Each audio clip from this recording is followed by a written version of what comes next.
Assalamualaikum everybody, my name is Anna Rose. I'm 5 years old.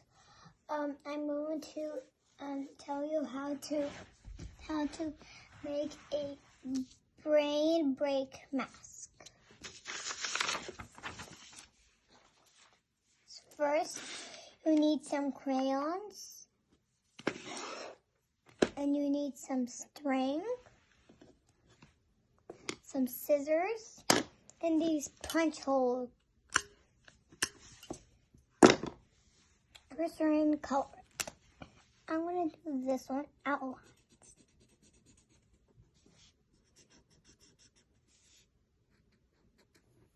Now I'm done coloring. Now let's cut it.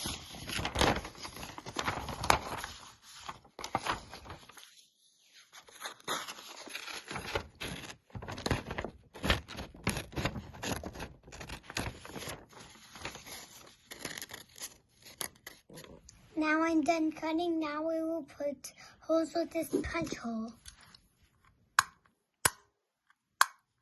So you put it here and you make a punch hole.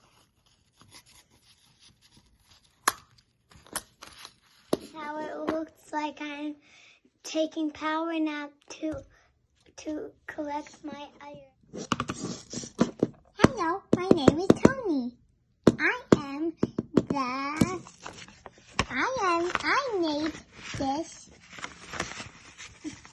mask to put on our heads. Love it! If you want to do on cardstock paper, it will not break and you can decorate it. If you want to do on this thin paper, you can't put any decorations. Well, on cardstock paper, nothing will break, so you can put the decoration. I am taking power nap to collect iron. Love it.